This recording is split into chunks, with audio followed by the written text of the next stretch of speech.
Good morning ADHD world and welcome back to the channel. I know it's been a wee while since I've been here, but if truth be told, it was just a bit too cold for me in that winter. I'm getting old, you know. But we're back anyway, and today we're not going too far. Actually, we're going to my clinic where we're going to be meeting a woman called Robyn, and she is a personal trainer, very much an entrepreneur whose business appears to be rocketing. And we're going to hear all about that and her ADHD journey. So let's go. We'll jump on a bike, and what bike might it be today? So today, ladies and gentlemen, boys and girls, we're going to be going on the G. No, we're not. Big Clarence, as he's also known as, is staying here today.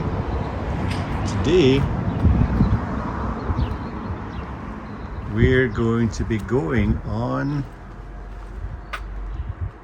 the Rockets.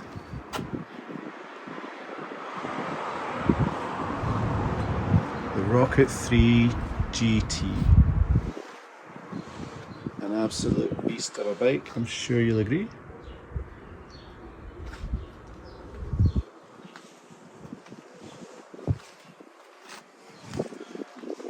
It's a bit dirty.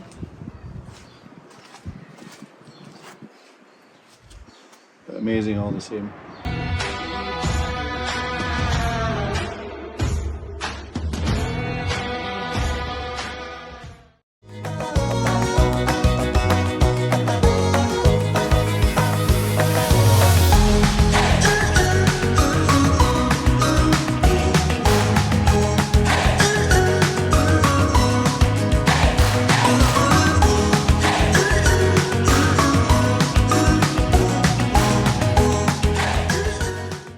So here we are out on the Rocket 3 GT. I absolutely love this bike. It is a beast. Biggest, fastest production bike in the world. It's the engine size of 2,500cc. And that's about as much as I know regarding the technical side. All I know is that rocket by name, rocket by nature. You pull the throttle back and this thing, it will fly. Probably like the other bikes that I've got. The general advice is when you first pass your test, this isn't the kind of bike you would probably go for. Unless you had some kind of death wish. But I actually find it really easy to ride. I know it's pretty heavy, I think in the region of 300 kilograms. But despite that, most of the weight is down really low. And even at slow speeds, I find it quite easy to manoeuvre. And the thing about it is, if you take this bike into the city, it is a head turner. So many folk stop to look at it.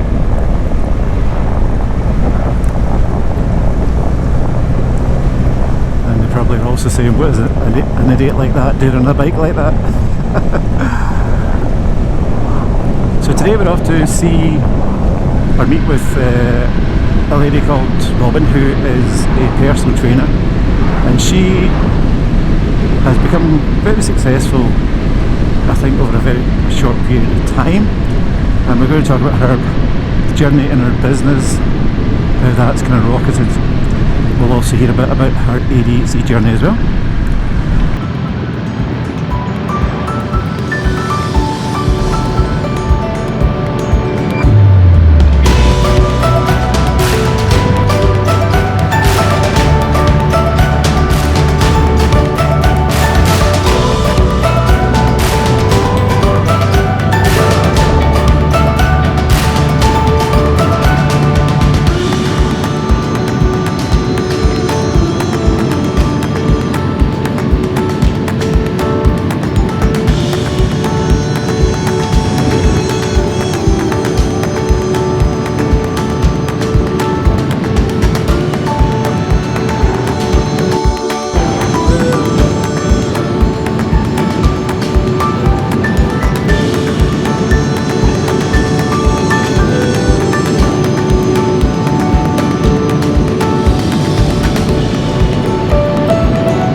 it to be a rocket.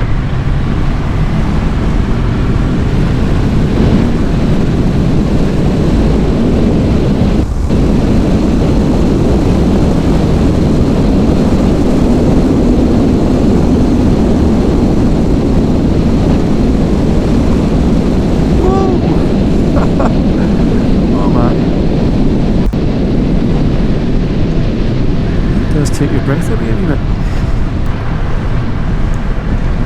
So here we are, arriving at ADHD Direct.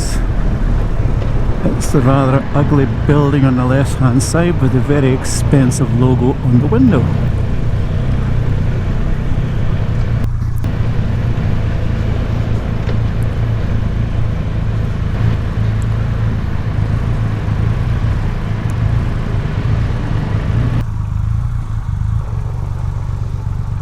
And there's Hannah, our media marketing person.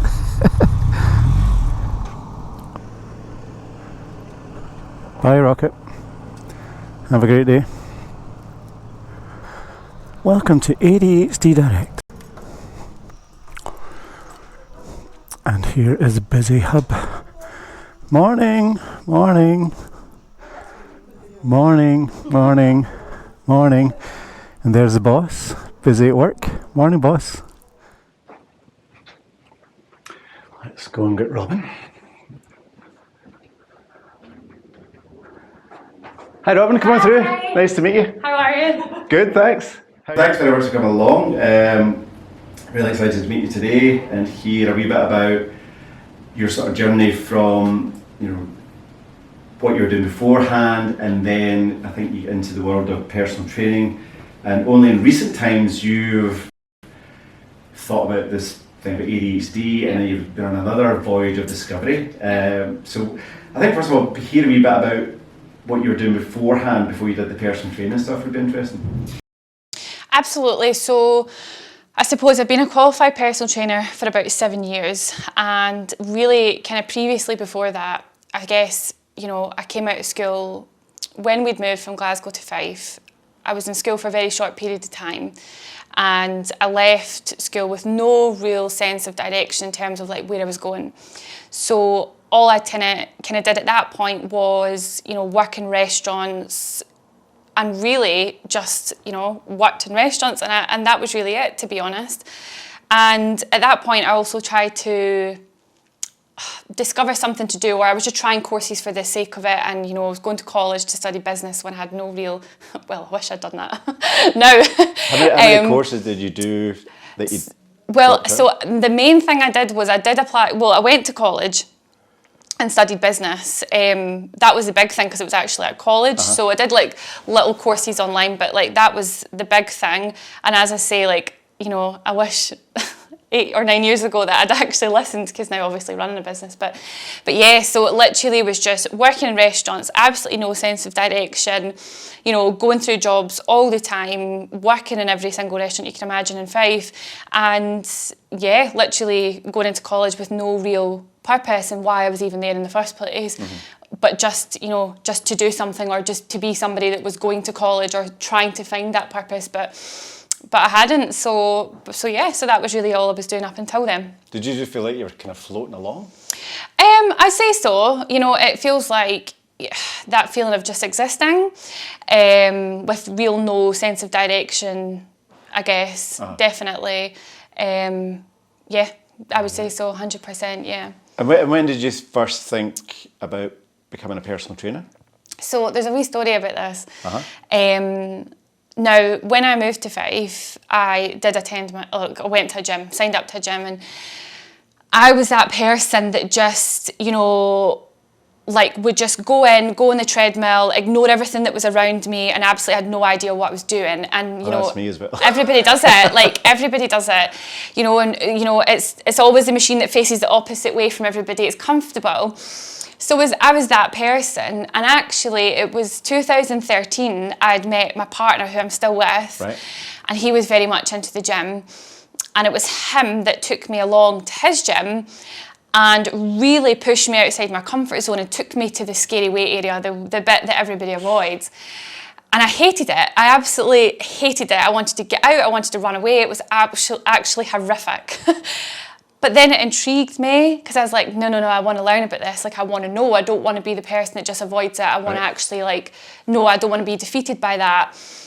So I became heavily interested very quickly in weights and in the gym and fitness and the way it made me feel.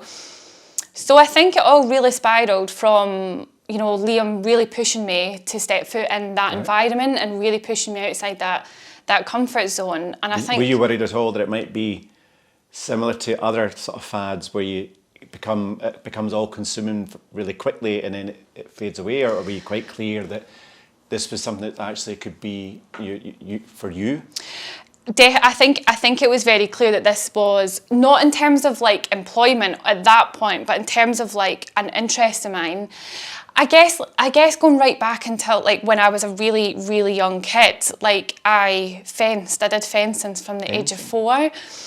And it was a family member at that time who got me heavily involved. So I'd been very active as a kid right up until I was about 16. Right. So activity and sport was quite fun for me, and it was the only thing I was, funnily enough, interested in school. Sure. So when it then came to the gym, I knew, like, I immediately had that interest because, I enjoyed fitness anyway, but I'd never discovered that side of fitness. Sure. And doing sport, it was always very recommended, that you did that type of exercise, but it wasn't ever available to us when we were that age. Whereas now, young people can access gyms, whereas we couldn't. And that was only 10 years ago. Okay. So yeah, it was very, very, very, I knew that this was something that I really wanted to do. And I think then what became clear is that if I felt this way, then there's other women that feel this way too. So do you specifically target or support women? I do now, yeah. I suppose I know we're kind of fast forwarding here, but when I came into the online world, initially I didn't want to become so specific in the niche that I helped, but it became very obvious who was struggling, and the struggles that I had faced from that age kind of till now, a lot of people did as well. Right. Because when I became very interested in the gym, I decided to embark in a bodybuilding journey. Really? Yeah, and I competed twice. Wow.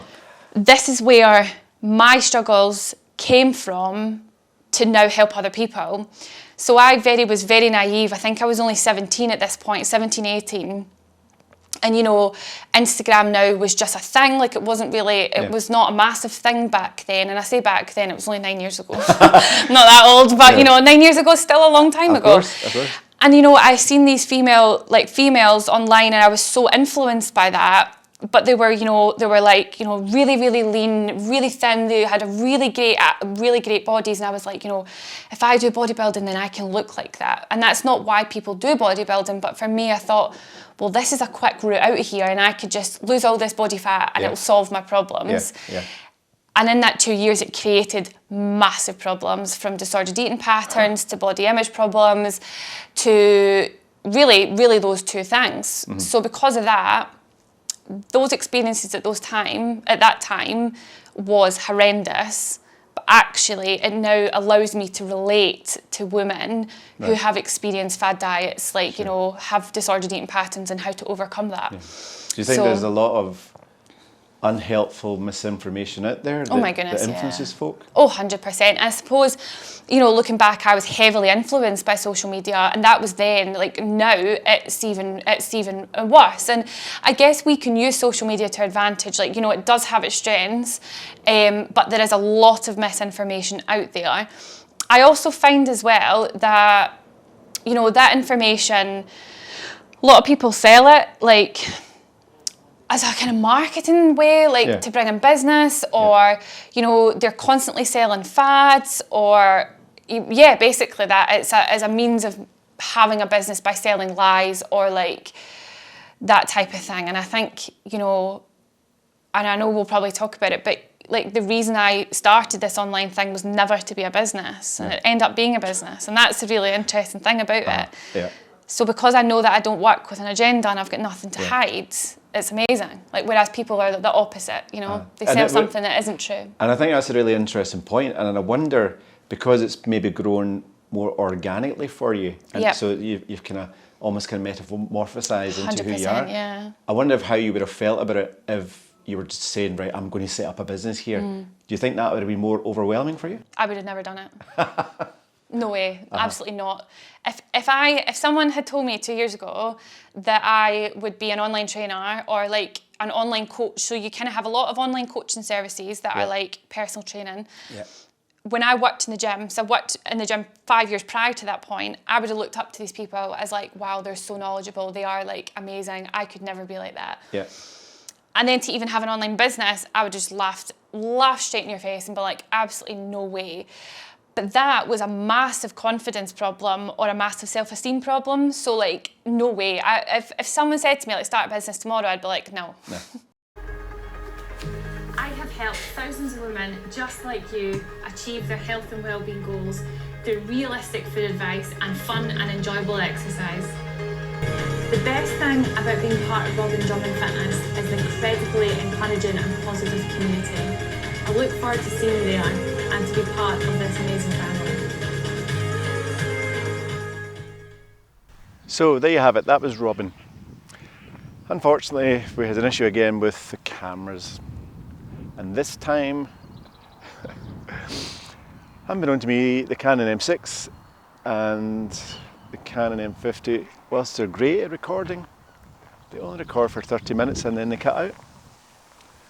So we missed all of Robyn's ADHD journey.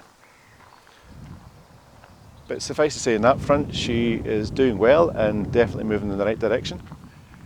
With regards to her business stuff, then it's pretty clear that she's somebody who is very determined to succeed, and she has already enjoyed a huge amount of success. I think it's always amazing in the world of ADHD when you meet folk, they're invariably entrepreneurial, and if they can marry all the great ideas, imagination and creativity with their ADHD mind,